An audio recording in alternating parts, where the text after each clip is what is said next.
Жемчужина севера. Машина мчалась по асфальтовой дороге в сторону севера, поворачивая то вправо, то влево. Встречались крутые подъемы и резкие спуски. Вдоль дороги тянулись необъятные лесные просторы с могучими елями и соснами. Ваня и Миша с любопытством читали мелькавшие дорожные указатели. Зеленец, Часово, Емва, Синдар. Мальчишки с интересом рассматривали деревни и села, через которые они проезжали. Они чем-то напоминали им родную Березовку. Вдоль дорог ровным строем стояли бревенчатые домики. Когда они оставались позади, взгляду вновь открывалась величественная Парма. «Первая остановка – обеденная. Она будет в городе Ухте», – решительно сказал водитель папа.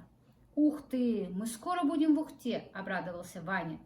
Ребята с нетерпением ждали встречи с первым большим населенным пунктом на пути. Любопытный Буска внимательно рассматривал дорогу и скулил. Вскоре путешественники увидели указатель с надписью «Ухта». «Жемчужина севера», – с гордостью произнес Ваня. «Ванечка, откуда ты знаешь, что Ухту называют жемчужиной севера?» – удивилась мама. «Дедушка рассказывал мне об этом городе», – вспомнил Ваня. «Он говорил, что город Ухта находится прямо в центре нашей республики. Вот поэтому Ухта – жемчужина севера. А еще в Ухте добывают нефть и газ. Здесь находится огромный нефтеперерабатывающий завод», – решил расширить кругозор ребят Николай Иванович. «А что это за памятник там, вдали?» – поинтересовалась мама. «Сейчас подъедем поближе и узнаем», – сказал папа. Машина свернула на обочину. Папа заглушил мотор. Мальчишки радостно выскочили из машины и стали осматриваться. Перед ними открылась панорама старого города. Красивые дома, широкие тротуары, зеленые аллеи. А вот и памятник, который они заметили из машины. Скульптурное изображение человека, тянущего руки к огню. Миша громко прочитал надпись на памятнике: «Прометеем севера». «А кто такой Прометей?» – полюбопытствовал Ваня. Прометей – это герой древнегреческих мифов, который, пожалев людей, дал им огонь богов. Он дал людям тепло, чтобы согреться, а значит и жизнь, размышляла вслух мама. «Мальчики, людей каких профессий можно назвать Прометеями севера?» решил проверить ребят Николай Иванович. Юные туристы задумались. Через пару минут Ваня прервал тишину. «Нефтяников и газовиков», добавил Миша. «Правильно, нефтяники и газовики – это настоящие Прометеи севера», с гордостью сказала Валентина Михайловна. «Благодаря им в наших домах тепло даже в самые лютые морозы».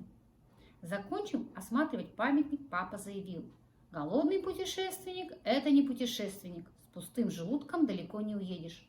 Пора пообедать». Все засмеялись над шуткой и отправились в ближайшее кафе. Буска остался охранять машину. Войдя в кафе, маленькие путешественники удивились.